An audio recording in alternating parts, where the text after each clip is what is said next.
question eza boye pour la sécurité na yo mutu moko il faut tout mona ba arme nyonso oyo toko bunda biso nyonso tosala effort ya kolanda nsima ya mokonzi mboka tokende kodécouvrir banani oyo bazaki kobatama mpe na nsima ya Rwanda oyo baza bakongole mwana mboka Jean-Pierre Mbemba Gombo toza na posa ya maloba te toza na posa tomona misala nde ebana. Les peuples Lualabé, soyons vigilants. Mufungwa macho, Fungola miso. Avec la fille aînée de l'Union sacrée, Fifi Masuka Saini Béton. Et suit la vision du chef de l'État, Félix Antoine Tshisekedi Tshilombo Béton. Vive, vive, vive Fifi Masuka, le bon choix de Lualabé. C'est Fifi Masuka, la bâtissesse de Lualabé. C'est Fifi Masuka, la voyante. Mbote na bala news ya émission congolaise solo partout dans le monde boza ebele bolandaka oya bino Ivana de la diva de la presse molobeli ya mboka Congo toko pese bino basango na mayeno soma koleka na mboka na biso na monoko ya lingala toza ko pese bino ba actualité nyonso eza koleka awa na province ya Lualaba eza dirigé na mama gouverneur Fifi Masuka Saini mama Béton to pese bino nyonso tout mbote na kombo na Yesu tika ete kine ya nkolo Yesu Masia ebatela mabota na biso nyonso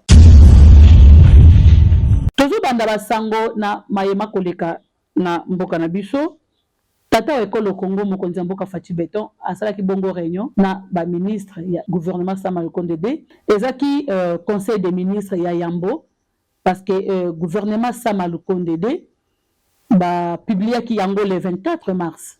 Et lobby déjà le 31 chef de l'État Fatou Béton azaki na bango nyonso tout na conseil des ministres et les kaki kitoko esengo ya makasi za komona mwana mboka Jean-Pierre Mbemba Oazali vice-premier ministre ministre ya défense ko banda ko pesa biso espoir ya ke makanisi na ye nyonso tout ezali kuna na est de la République et pas iwapi mapinga na biso baza ko bunda baza ko continuer ko sala effort. Et mwana mboka Jean-Pierre Mbemba Gombo apesaki biso information ya kolobake misatu ya mapinga ya Rwanda basilaki bongo na kozwa na maboko ya FRDC pe baperdaki milimo na bango donc mapinga na biso baza ko avancer yango ndezaki esengo ya makasi komonaki baponiye choix ya mokonzi mboka est tombé sur Jean-Pierre Mbemba oyo biso nyonso bakongolais toyebi histoire que azali parmi baye oyo bazo maîtriser quand même bitumba yango oezali na est de la République bien parce que azalaki na kati abengamaki rebelle et lelo na maîtrise wana azanango ya millier yango ba pesi ye charge et to lancer message na mwana mboka Jean-Pierre Mbemba Gombo toza na posa ya maloba te toza na posa to mona misala nde ebanda mokonzi mboka poni bino bino moko boyebi ke ndenge chef de l'état sali choix na bino ebele ya bakongolais basepeli te ebele baza kodute bayebi te ke nini ekoya na nsima mais biso tolobaka papa azaka toujours na raison so papa alobi tika sani oyo zwa oyo tosa maloba ya papa et puis tozosenga kaka na gouvernement Sama Lukonde D bosala pas boyede biso to changer langage biso bakongolais tolobi bongo biso bato tosala émission congolais ya solo te mais bakongolais nyonso to changer langage tobeta maboko na choix oyo mokonzi mboka asali ni wana nazotala pe mwana mboka Veka Vital Kamerhe nomination na ye ebele bakomisi yango ba chantage na ba réseau mais toko senga na mwana mboka Vital Kamerhe o prouver biso le contraire baimboka bakozela toyoki yo pe opesi message que non oyokaka makambo ya bato bakolela dollar ekita ozaki nano na poto elelo oza nommé premier vice-ministre ministre ya économie la kisa biso de quoi vous êtes capable tozo compter na yo et puis tozo pesa yo ba bonne chance pour toza na posa ya makambo échanger na mboka na biso Congo tozo kende vraiment na mayematali province ya Lualaba là je profite un peu kopesa ba bon week-end na mama gouverneur Fifi Masuka Saini to benga kay mama wakazi c'est parce qu'azaka toujours nyonso na musala akotala ndenge nini ya ko changer province ndenge nini ya kotosa maloba mokonzi mboka akosenga ye de façon que province ya Lualaba elata elamba ya sika ekota changement na ba domaine nyonso.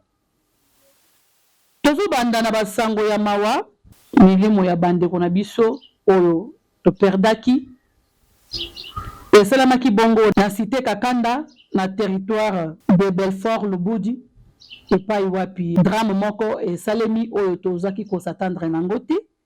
Et drame yango ezali suite ya débordement des eaux d'un lac artificiel. Débordement ya mai oyo esalemi ebebisi bandako ya bandeko na biso ebele misusu pe ba perdre bomoi na bango. Na compte ya émission congolais ya solo tozo souhaiter ba sincère condoléances na ba famille oyo ba perdre bandeko na bango. Na bandeko na biso ba sinistré oyo bazangi lelo bisika ya kolala, bazangi esika ni ya kobandela boye ba ke gouvernement provincial ya Lualaba ko bandana mama gouverneur Fifi Masuka Saini bazali préoccupé na problème na bino. C'est pourquoi maman gouverneur a dépêché qui ministre provincial il y a environnement a tindaki pe commissaire général intérimaire il y a affaires sociales a tindaki pe commissaire général il y a affaires foncières intérimaire nae bayaki ko consoler ba famille oyo et ko eli ba problème et moi moyen moko et pesamaki moyen conséquent de façon que ba meka ko résoudre rapidement ba problème oyo sur place et boyeba que gouvernement Masuka batikali préoccupé na dossier oyo parce que bande ko na biso ba perdre bisika ya kota mitu oyo ba perdre bisika ya kolala batikali ba kozela lisungi ya gouvernement et tika to confirmer bino yango na monoko ya cordon Josué Muyumba o azali chargé ya communication oyo après ce qui message oyo utaki na mama gouverneur Fifi Masuka Saini pona kolendisa bande ko na biso oyo bakoeli makama oyo na territoire Belfort ya Lubudi. Tolanda nano vidéo ya Josué Muyumba bongo na kozongela bino pour continuer l'émission. Merci beaucoup. Me voici une fois de plus au devant de vous pour vous faire part de l'inquiétude, de la préoccupation vive de la gouverneure du Lualaba suite au drame qui a affecté une partie de la population de la cité de Kakanda dans le territoire de Lubudi suite au débordement des eaux d'un lac artificiel. La gouverneure Masuka est préoccupée et vivement touchée. Elle ne dort pas sur ses lauriers. Elle est vraiment affectée sérieusement dans son fort intérieur. C'est pourquoi elle a dépêché une forte équipe constituée de 3 membres de l'exécutif provincial pour pouvoir secourir les familles affectées. Selon le ministère provincial en charge des affaires sociales, le bilan de ce désastre fait état de 6 morts et 84 familles touchées, affectées sérieusement par ce drame. La gouverneure a donné des moyens conséquents à cette équipe de l'exécutif provincial qui est dépêchée dès ce vendredi 31 mars pour arriver sur place avec le nécessaire afin de pouvoir soulager tant soit peu ses compatriotes, ces Lualabais qui n'ont pas souhaité cette situation mais qui se retrouvent dans une vie compliquée. La gouverneure du Lualaba, Marie-Thérèse Masuka Saini, présente ses vives et sincères condoléances aux familles éprouvées, aux familles qui ont perdu les leurs, et toute sa compassion aux familles qui manquent pour l'instant où mettre la tête à cause de ce drame. C'est pourquoi, en dépit du fait qu'elle a dépêché cette forte équipe, elle est en train de suivre de très près cette situation pour que nos compatriotes, les Lualabais de ce coin, puissent être soulagés et se retrouver ou être tirés de cette affaire dramatique. Je vous remercie. Continue basango na biso toujours na oeza koleka na province ya lola bapona koyebisa bino ke mama gouverneur Fifi Masuka Saini a présidé Kibongo 10e réunion stratégique de pilotage du secteur de la santé oyo esalama Kibongo na hôtel Campi ya Boma et pas wapi mama gouverneur Fifi Masuka Saini azaki na bandeko na biso oyo bautaki libanda ya mboka bayaki pona kotala mayema koleka na secteur ya santé liboso ya ministre provincial ya santé mama gouverneur Fifi Masuka Saini a présidaki réunion wana elekaki na kimia e bandaki le 29 mars et puis esilaki journée ya le 30 mars. Tolanda vidéo bongo na zongele bino pona ba détail. Merci beaucoup. Permettez-moi de m'acquitter d'un devoir moral et citoyen à l'égard de son Excellence Félix-Antoine Tshisekedi Tshilombo, président de la République et chef de l'État, à qui je présente les hommages les plus déférents pour sa détermination à garantir le mieux-être de tous les Congolais par son programme de couverture santé universelle et aussi pour son inlassable lutte qu'il mène en faveur de la paix sur tous les territoires nationaux. Je souhaite la bienvenue à toutes les délégations qui sont venues de loin pour participer à ces assises dans notre province, spécialement les chefs des agences du système des Nations Unies et de coopération et multilatérale, ainsi que les représentants des organisations de la société civile du secteur de la santé. Je vous traduis donc ici la confiance que la population du Lualaba fonde sur vous et l'intensité du besoin qu'elle a des résolutions de ces assises. C'est en vous exhortant à un travail assidu que je déclare ouvert les travaux de la 10e réunion de l'Assemblée plénière du comité provincial de pilotage du secteur santé de Lualaba. Que Dieu bénisse notre République démocratique du Congo, que Dieu bénisse la province de Lualaba. Je vous remercie. Cette réunion a été convoquée pour adopter les différents plans d'action opérationnels de la division provinciale de la santé, de l'inspection provinciale de la santé et le plan de relance de la vaccination de la province et pour partager aussi la situation des ressources humaines de la santé en province. Mesdames et messieurs, distingués invités, je ne saurais terminer mon mot sans remercier son Excellence Madame la gouverneure du Lualaba, qui ne ménage aucun effort pour mettre à la disposition du secteur santé les moyens conséquents afin de contribuer à l'amélioration de la qualité des soins offerts à la population. Je réitère mes hommages le plus déférents à son Excellence, Monsieur le Président de la République, Félix-Antoine Tshisekedi Tshilombo, chef de l'État, qui est l'initiateur de la couverture santé universelle dans notre pays et qui en assure inlassablement un suivi étroit. Mesdames et messieurs, ensemble avec moi, nous avons suivi les échanges de haute facture qui ont eu lieu pendant ces 2 jours, échanges axés sur les différents plans d'action opérationnels de 2023, la situation des ressources humaines pour la santé en province, ainsi que les défis majeurs qui entravent l'atteinte des indicateurs provinciaux pour la couverture santé universelle à l'horizon 2030. Mesdames et messieurs, j'invite toutes les parties prenantes à la mise en œuvre des différentes résolutions et recommandations issues de cette assemblée plénière, les ministères provinciaux en premier de remplir consciencieusement et respectivement leur rôle afin que ces dernières ne restent pas lettres mortes.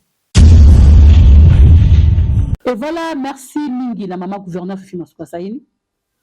J'espère que bomoni vidéo na premier jour, bomoni peut vidéo la 2e jour ya clôture, parce que c'est là 2 jours ya pamba. Mais kola ki seke santé ya ba Lualaba na ba Lualaba yango nde ezali ko préoccuper maman gouverneur Fifi Masuka Saini. Yango nde ezali vraiment souci na ye. Souci na eza ya komona changement et kota vraiment na secteur oyo ya santé parce que ceux qui sont en bonne santé to côté les maté poto kende ko sala misala. C'est pourquoi Mama Fifi Masuka Saini a lati likambo yango ya santé ya baimboka, y compris na ye moko na kati, parce que biso to za batu banzoto ebela kame santé wana eza pona biso nyonso. Même mokonzi mboka pour a diriger mboka na biso malam, il faut azala en bonne santé. Eza quelque chose à féliciter. Topesi merci na gouvernement provincial, topesi merci na Mama gouverneur Fifi Masuka Saini, parce que nous avons kota na ba secteur nyonso pona ko trouver ba solution malamu pona population ya Lualaba.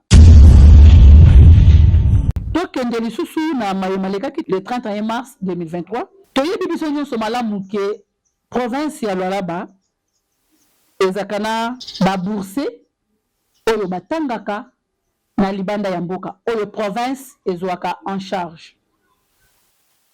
Tout le monde a des réseaux sociaux, des polémiques, il y a déjà 4 mois passés, pour désinformer la population que bana wana na libanda ya mboka gouvernement Masuka et ce qui paka iso na bangote.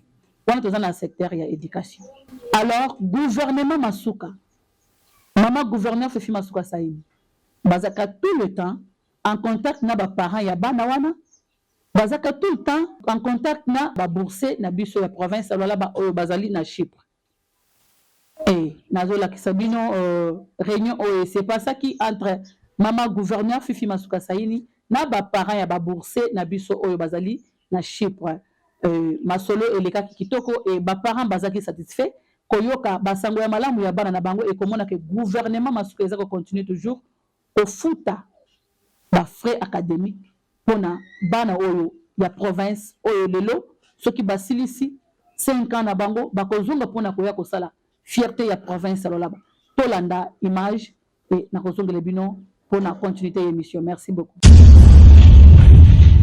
Plus d'inquiétude pour les parents des enfants boursiers du gouvernement provincial du Lualaba en Chypre et en Tunisie. Au cours d'une réunion entre le parti prenante, la gouverneure de province a rassuré les parents que le gouvernement provincial a déjà décaissé des fonds nécessaires afin de permettre à ces 44 boursiers de terminer leur cursus universitaire conformément au contrat signé entre l'exécutif et les universités de ces deux pays. Un motif de satisfaction pour les parents qui ont salué la volonté manifeste de Fifi Masuka Saini qui a exprimé sa détermination à offrir aux enfants du Lualaba une éducation de qualité, surtout pour préparer une relève digne. En tout cas, furaha ile tunakuya nayo aneturasure kusema batoto yetu batafunda mzuri bataisha ane na kama banaisha 5 ans yabo. En tout cas, inafai barudie huku njoo kwa baba presenter kusema njo batoto bali balipeleka mubulaya kufunda sasa banarudia na mareusite yabo. Antuka jo furahi ile tuko nayo, tunafurahi sana nju antuka anetupokelea mzuri na tunasumburia naye mzuri na njo suwe yetu ile tulipenda. Ils ont à cette occasion invité les autres parents à ne pas se fier aux mensonges distillés dans les réseaux sociaux par les ennemis du développement car des solutions concrètes ont été trouvées pour que ces boursiers poursuivent leurs études dans les meilleures conditions. Minambia kubazazi mbele bale bote batoto ba boursier bakwe bekale kimya. Bekale kimya njuu ya nini? Njuu tunayua kusema mama mwenyewe analeta jibu. Le gouvernement Masuka a pris soin de démanteler les réseaux mafieux mis sur pied autrefois pour détourner l'argent de la province derrière ces dossiers.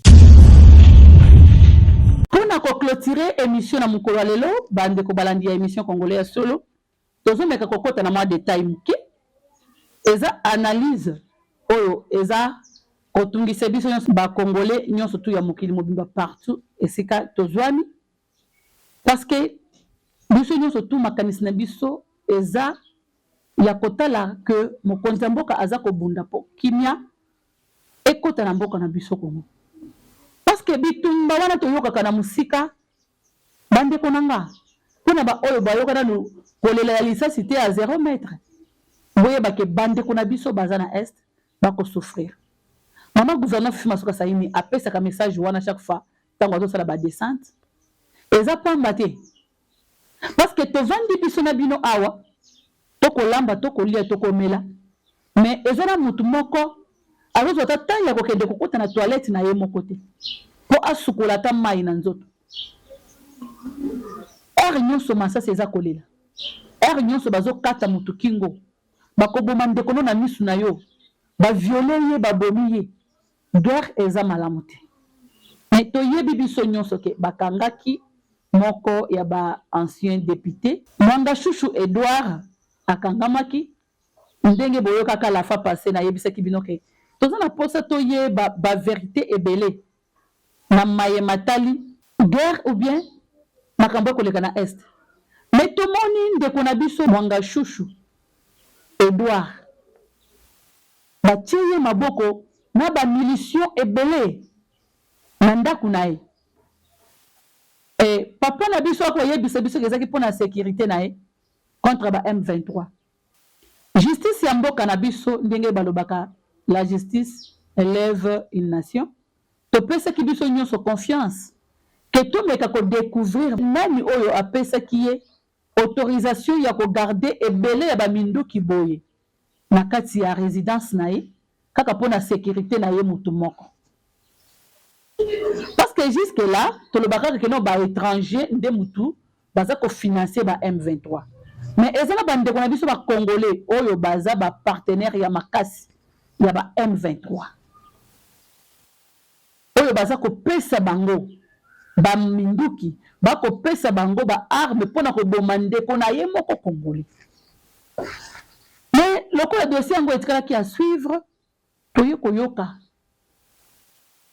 na bosambisami ya ndeko na biso Mwanga Chouchou nazokende yango malembe parce que tokomi poser ba question biso na bino tosimba ba clavier tomeka ko répondre tosala débat tomituna parce que biso tout ba congolais ebele baza kozela ke non ndeko na biso Mwanga Chouchou akoyebisa biso ke non c'est Joseph Kabila mutu aza kopesa nga ba minduki oyo toza kokende malembe ndeko na biso Edouard Mwanga Chouchou ayebisi biso ke ezali ex ministre de l'intérieur à l'époque nde mutu apesaki ye autorisation ya kozala na ba minduki wana ebele oyo bokomona na ba image na sima na biso. Mais question moko tokomi tuna biso ba congolais biso ba imboka nayebi ke bandeko na biso mosusu bazelaka soki moto atouché côté moko faible bayaka na ba injure mais awa eza problème ya mboka eza problème ya province ya lola bate eza problème ya Congo awa navandi lokola la diva de la presse congolaise. Je répète bien que navandi na kiti oyo na casquette nanga ya journaliste ya mboka oyo Congo toko tuna na ba question entre nous les Congolais et les Congolaises. Autorisation ya arme tozo mona ngota na ba pays misusu soki ozaka na ba document na yo pour na sécurité na yo oza droit ya kozana arme même pe na mopanzi yango ya est wana c'est normal mutu à se protéger. Et ministre de l'Intérieur à l'époque oyo aza cité papa Richard Mouyej apesaki autorisation ya ndeko na biso wana Mwanga Chouchou Edouard azala sécuriser na arme. Mais question eza boy pour la sécurité na yo mutu moko il faut tout mona ba arme nyonso oyo soki idée ya ex-ministre de l'Intérieur ezaki malamu ya pona ko protéger ndeko na biso Edouard Mwanga Chouchou. Est-ce que esengelaki kaka azala na nombre wana ya baminduki tozomona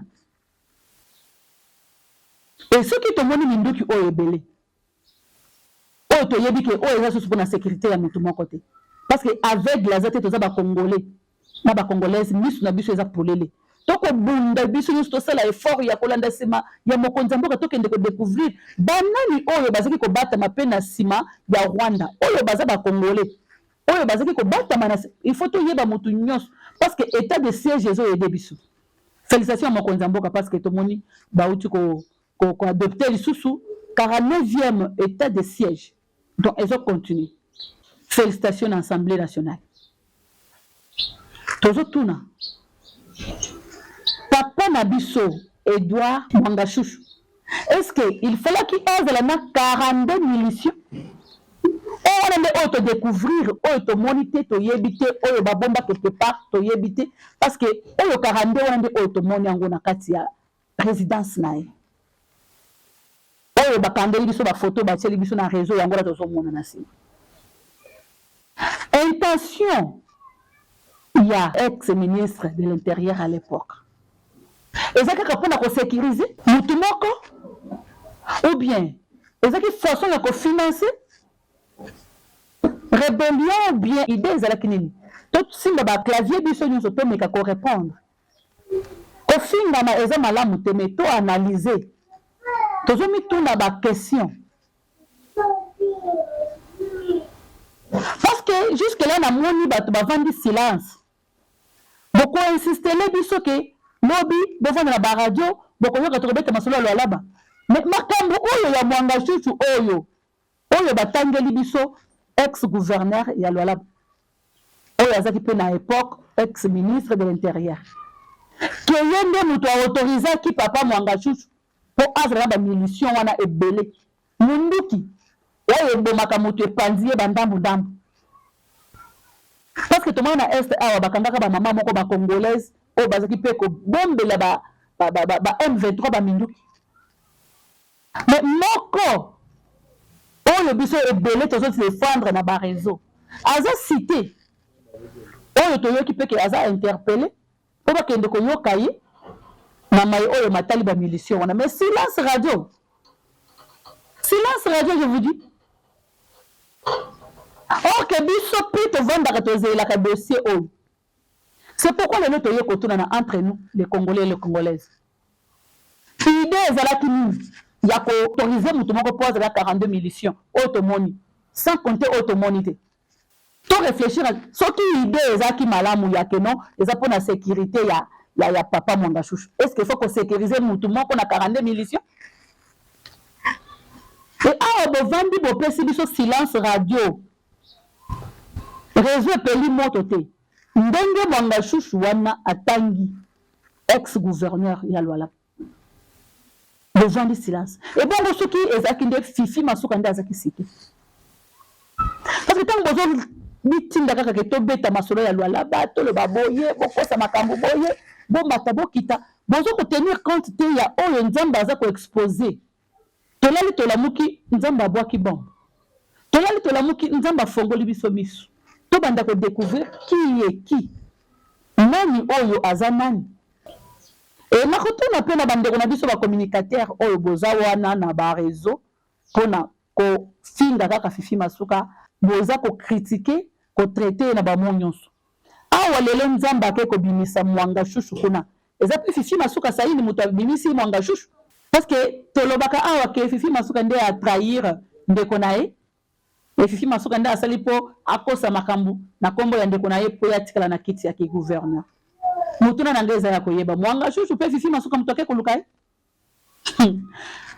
Na répéter yango 1000 fois et na ko continuer ko répéter kaka que boti kanzambe asalela mutuna tangu nae. Chaque fois oyo bozo créer ba problème contre innocente yangani.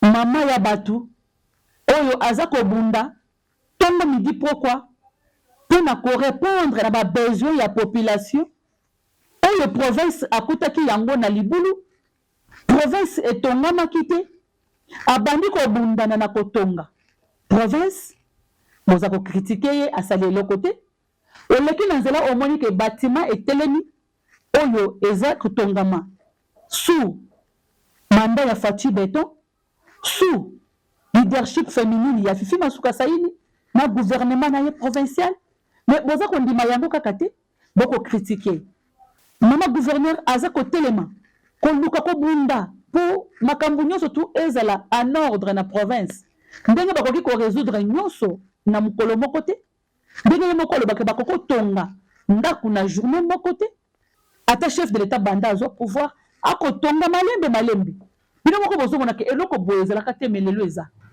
malgré ba critique na biso malgré ba mitema mabeto za nango malgré haine oyo eza ko régner na kati ya province alona malgré division ya makasi oyo eza kobotama chaque jour na bandeko oyo balingi na bango te komona kaka présence ya Fifi Masuka Saini ko diriger gouvernement provincial. Malgré nyonso wana bokosala, est-ce que besoin de tenir compte que Nzambe pe azana sima ya ko dévoiler ba face cachée au biso zako yeba te? Est-ce que lelo na bandeko na biso bazaki ko communiquer na Kinshasa ko finga Fifi Masuka? Na ba oyo besoin awa na province alors ba besoin ko continuer ko finga. Est-ce que beaucoup qui console ba analyse te que non? Chaque fois boko bunisa Fifi Masuka Nzambe aza ko futa bino na ndenge na ye. Mutu oyo afuta kabino po bino bofinga Fifi Masuka. Mutu oyo atinda kabino po bokosa makambo na kombo ya Fifi Masuka. Bozo mona teke batu wana bazokaka ba conséquences na bango. Alors toti Nzambe asa ela mutu na tana ye.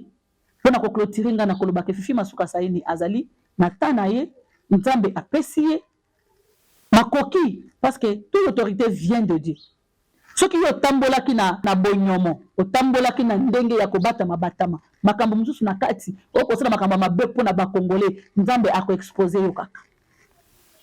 Lelo ndeko na biso azali exposer, ameka ko expliquer biso ba Congolais. Tolobi ba lola bete. Ni ba lola bete ba Congolais parce que même l'État akoki ko accepter te que mutu moko azala sécuriser na ba munition ebele boy. Et ce qui likanisi na yo ezaki ya malamu ya ke non po to batela kaka mwanga chouchou mais ba Congolais ebele oyo ba bomi bango na est bazaki ko kipe donc makambo na bango ya liwa na bango ou bien ba violence wana équipa ki yo ministre de l'intérieur te kaka mwanga chouchou ndi azaki ya protéger na ba 42 miliciens. Okende lokola justice eza ko interpeller yo okende o répondre o meka ko expliquer biso to tikali vraiment misu ya ko fungwa mato ipolele to kozela to découvrir dossier yango malembe surtout justice na biso to tiki yango esala musala nango justice na biso to tiki yango epesa biso ba vraie version ya dossier oyo parce que tikali dossier à suivre bo tenir biso regarder toza na kati ya ko analyser toza na kati ya ko luka ba solution toza na kati ya ko luka ko informer ba Congolais na maye oyo makoleka awa na mboka na biso Congo to komi na suka to kutani au prochain numéro. Les peuples Lualabé, soyons vigilants. Mufungwa macho, Fongola miso. Avec la fille aînée de l'Union sacrée, Fifi Masuka Saini Béton. Et suit la vision du chef de l'État, Félix Antoine Tshisekedi Tshilombo Béton. Vive, vive, vive Fifi Masuka. Le bon choix de Lualabé, c'est Fifi Masuka. La bâtissesse de Lualabé, c'est Fifi Masuka. La voyante